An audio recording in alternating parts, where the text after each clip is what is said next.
आधी रात का सन्नाटा था। खिड़की से आती चांदी कमरे के फर्श पर फैल रही थी। वह धीरे से मेरे करीब आई। उसने अपना हाथ मेरे गालों पर रखा।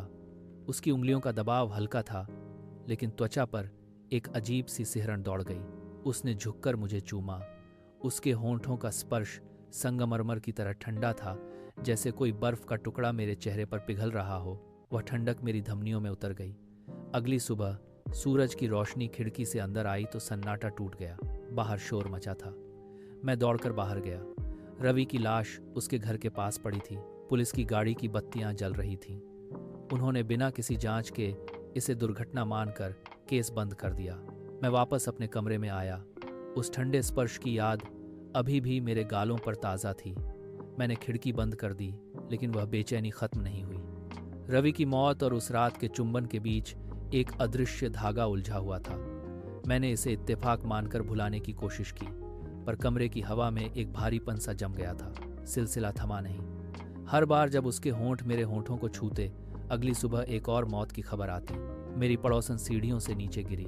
उसका सिर फर्श से टकराया और सब खत्म हो गया।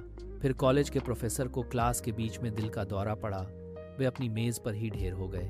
अंत में मेरे परिवार के एक सदस्य की सड़क दुर्घटना में जान चली गई। हर चुंबन के साथ मौत का साया और घना होता गया। मैं उसके करीब जाने से कांपने लगा था। मेरे पैर पीछे हटते, लेकिन मेरी आंखें उसके चेहरे पर टिकी रहती। वह मुझे अपनी ओर खींचती थी। मैं उसके पास जाने से डरता था, पर उससे दूर होना नामुमकिन था। उसकी आंखों में एक गहरी उदासी थी, एक ऐसा चुंबक जो मुझे मौत की ओर धकेलता था।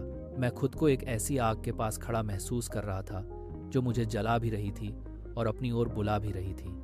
कमरे की दीवारें जैसे छोटी होती जा रही थीं, और हर बार जब वह मुझे छूती, मेरे कान में मौत की आहट सुनाई देती। मैं अब और भाग नहीं सकता था। एक शाम पार्क की बेंच पर सन्नाटा पसरा था।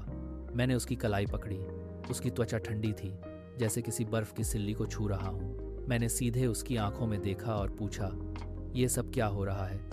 हर चुंबन के बाद कोई न कोई मर क्यों जाता है? उसने अपना हाथ छुड़ाने की कोशिश की, लेकिन मैंने उसे कसकर थामे रखा। उसकी उंगलियां कांप रही थीं। उसने अपना सिर झुका लिया। अचानक उसकी आंखों से आंसू गिरे और उसके गालों पर लकीरें बना गए। उसने कांपती हुई आवाज में कहा, मैं एक अभिशाप हूं। जिससे भी मैं प्यार करती हूं, उसके आसपास के लोग मौत के मुंह में चले जाते हैं। यह मेरा दंड है।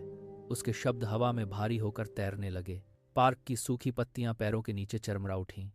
उसने अपना चेहरा हाथों से ढक लिया। उसके कंधे हिचकी के साथ ऊपर नीचे हो रहे थे। आसमान का रंग गहरा स्लेटी हो गया था, जैसे कोई तूफान आने वाला हो। उसके रोने की आवाज में एक अजीब सी गूंज थी जो पार्क के सन्नाटे को चीर रही थी। मैंने उसे देखा। वह बेंच पर सिकुड़ कर बैठी थी। उसके आसपास की हवा जैसे जम गई थी। मुझे महसूस हुआ कि कुछ बहुत बुरा होने वाला है। मैंने उसे रोते हुए देखा और मेरा सारा डर पिघल गया। मैंने उसके कांपते कंधों को अपने हाथों में लिया और उसे अपनी ओर खींचा। मैंने उसे कसकर गले लगा लिया। उसकी सांसें मेरी गर्दन पर महसूस हो रही थीं। मैंने अपनी आंखें बंद कीं और उसके होंठों को चूमा। यह एक आखिरी समर्पण था। उस पल में मुझे लगा कि मेरा प्यार उसके अभिशाप से कहीं अधिक शक्तिशाली है। रात का सन्नाटा गहरा गया। अगली सुबह सूरज की पहली किरण मेरे कमरे की खिड़की से अंदर आई। कमरे में अजीब सी खामोशी थी। मैंने अपनी आंखें खोलीं, लेकिन सब कुछ धुंधला था। मैंने बिस्तर की ओर देखा। वहां मेरा अपना शरीर बेजान पड़ा था। मेरी आंखें खुली थीं, लेकिन उनमें कोई हलचल नहीं थी। मैंने अपने हाथ ऊपर उठाए। वे हवा के आर पार हो रहे थे। मेरा शरीर बिस्तर पर था और मैं उसके ऊपर हवा में तैर रहा था। मैं अब एक अदृश्य प्रेत बन चुका था। मैंने अपने बेजान शरीर को छुआ, पर कोई गर्माहट नहीं थी। मैं कमरे की दीवारों के पार देख पा रहा था। वह जा चुकी थी। मैं अब कमरे की छत के कोने में सिमटा हुआ हूँ। वह वापस आ गई है। वह एक नए लड़के के पास बैठी है, ठीक उसी तरह जैसे कभी मेरे साथ बैठी थी। उसकी उंगलियां धीरे से उस लड़के के चेहरे पर रेंग रही हैं। मैं चिल्लाना चाहता हूँ, उसे चेतावनी देना चाहता हूँ, लेकिन मेरी आवाज़ हवा में ही खो जाती है। वह उस लड़के को अपनी ओर खींचती है। उसकी आंखों में वही पुरानी गहरी उदासी है जो मुझे अपनी ओर खींचती थी।